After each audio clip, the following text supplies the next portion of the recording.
নমস্কার, আমার চ্যানেলে সকলকে স্বাগত জানাই। আজ আমি সলভ করে দেখাবো রায় মার্টিন কোয়েশ্চেন ব্যাংকের তৃতীয় শ্রেণী সেকেন্ড এক্সাম গণিত 14 নম্বর স্কুল বোলপুর পশ্চিম চক্র স্কুলটির প্রশ্নোত্তরগুলো। তাহলে চলো শুরু করা যাক।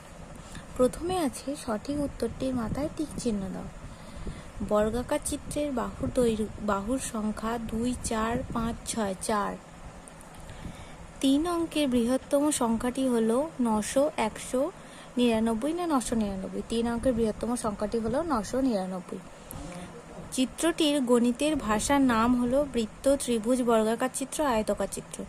চিত্রটির নাম হলো বৃত্ত। কোনো সংখ্যাকে 7 দিয়ে ভাগ করলে ভাগশেষ হতে পারে 6, 9, 7, 8। কোনো সংখ্যাকে 7 দিয়ে ভাগ করলে ভাগশেষ হতে পারে 6। শূন্যস্থান পূরণ করো। 99 ও 1-এর যোগফল হবে ড্যাশ অঙ্কের সংখ্যা। 99 ও 1-এর যোগফল হবে 100, তাহলে 100টা হয়ে যাবে 3 অঙ্কের সংখ্যা। বিজোড় সংখ্যার সঙ্গে 1 যোগ করলে ড্যাশ সংখ্যা পাই। বিজোড় সংখ্যার সঙ্গে 1 যোগ করলে জোড় সংখ্যা পাই। বিজোড় সংখ্যা 3, 3-এর সাথে যদি আমি 1 যোগ করি তাহলে কত হয়ে যায় 4, তাহলে 4টা কি জোড় সংখ্যা, তাহলে জোড় সংখ্যা পাই। 9 জোড়া জুতো সমান ড্যাশটি জুতো। 9 জোড়া জুতো সমান 18টি জুতো। 1 জোড়া সমান 2টি, তাহলে 9 জোড়া সমান 9 দুগুণে 18, তাহলে 18টি জুতো। চিত্রটিতে বাহুর সংখ্যা হলো 6টি। 1, 2, 3, 4, 5, 6টা, তাহলে এই চিত্রটিতে বাহুর সংখ্যা হলো 6টি। তারপর বলেছে বাম দিকের সঙ্গে ডান দিক মেলাও। বাম দিকে আছে ভাজক গুণিতক ভাগফল যোগ ভাগশেষ, 100 থেকে 2 কম, 7 গুণ 60 জোড় সংখ্যা যোগ বিজোড় সংখ্যা। ডান দিকে আছে 98 বিজোড় সংখ্যা ভাজ্য 420। তাহলে ভাজক গুণিতক ভাগফল যোগ ভাগশেষ সমান কি হয়ে যাবে ভাজ্য। 100 থেকে 2 কম 98, 7 গুণিতক 60 সমান 420, জোড় সংখ্যা যোগ বিজোড় সংখ্যা সমান বিজোড় সংখ্যা। তারপরে বলেছে নিচের প্রতিটি প্রশ্নের উত্তর দাও। 6, 0, 8 দিয়ে 3 অঙ্কের একটি ক্ষুদ্রতম সংখ্যা ও একটি বৃহত্তম সংখ্যা তৈরি হলো। তাহলে 6, 0, 8 দিয়ে 3 অঙ্কের ক্ষুদ্রতম সংখ্যাটি হলো 608 মানে 608, আর বৃহত্তম সংখ্যাটি হলো 860 মানে 860।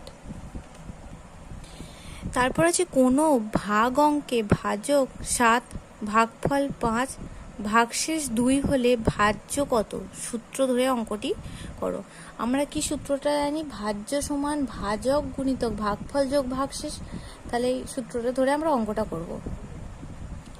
অঙ্কটা করেছি, ভাজক বলেছিল 7, ভাগফল 5 আর ভাগশেষ 2, তাহলে কি জানি ভাজ্য সমান ভাজক গুণিতক ভাগফল যোগ ভাগশেষ। তাহলে ভাজক কত 7, ভাগফল 5 আর ভাগশেষ 2, তাহলে 5 7 35 যোগ 2 সমান 37, তাহলে ভাজ্য হয়ে গেল 37। তারপরে বলেছে 100 টাকাকে খুচরো করলে কটি 20 টাকার নোট পাবো। 100 টাকাকে খুচরো করলে 5টি 20 টাকার নোট পাবো। তারপর বলেছে গুণ করো। 135 গুণ 4, 135কে 4 দিয়ে গুণ করলে হবে 540। 109 গুণ 5, 109কে 5 দিয়ে গুণ করলে হবে 545। তারপর বলেছে ভাগ করো। 408 ভাগ 6 আর একটা বলেছে 225 ভাগ 5। আমরা এই দুটো ভাগ করে দেখি। দেখো আমরা দুটো ভাগ করেছি। 408 ভাগ 6 ছিল 6 36, 6 আর 10, 4 নামলো 4 হলো, 8টা নামলো 6 8টা 48। আর ক্ষয়েরটা বলেছিল 225 ভাগ 5 ছিল, তাহলে 5 4 20, 22 আর 20 বিয়োগ করেছি, 2টা নেমেছে, 5টা নেমেছে, 5 5 25। তাহলে ভাগ দুটো দেখে নাও।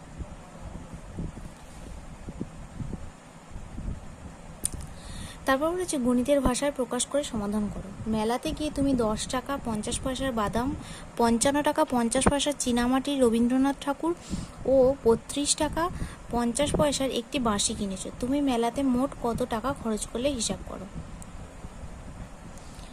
মেলাতে গিয়ে বাদাম কিনেছি 10 টাকা 50 পয়সা, চীনামাটির রবীন্দ্রনাথ ঠাকুর কিনেছি 55 টাকা 50 পয়সা, আর বাঁশি কিনেছি 32 টাকা 50 পয়সা। এই তিনটাকে যোগ করে পেয়েছি 97 টাকা 150 পয়সা। এবার 150 পয়সাকে ভেঙেছি, 100 যোগ 50 করেছি। আমরা কি জানি যে 1 টাকা সমান 100 পয়সা, তাহলে 100 পয়সাটা 1 টাকা হয়ে যাবে, তাহলে এইদিকে চলে যাবে, তাহলে 97 সাথে 1 যোগ করলে 98 টাকা আর 50 পয়সা। তাহলে মোট খরচ করেছি 98 টাকা 50 পয়সা। তারপরে আছে এক ঘুড়ি বিক্রেতা 152টি ঘুড়ি বিক্রি করে। প্রতিটি ঘুড়ির দাম 5 টাকা করে হলে সে মোট কত টাকা পেল। এই অঙ্কটা প্রথম পদ্ধতি দ্বিতীয় পদ্ধতির নিয়মে করেছি। এক ঘুড়ি বিক্রেতা 152টি ঘুড়ি বিক্রি করে। প্রতিটি ঘুড়ির দাম 5 টাকা হলে মোট 152 গুণ 5 সমান 760 টাকা পেয়েছেন। প্রথম পদ্ধতিতে করেছি 152 টাকা ভেঙেছি 150 আর 2, 5 দিয়ে গুণ করেছি 100কে, 50 দিয়ে গুণ করেছি 100 গুণ 5 করেছি, 50 গুণ 5 করেছি, 2 গুণ 5 করেছি।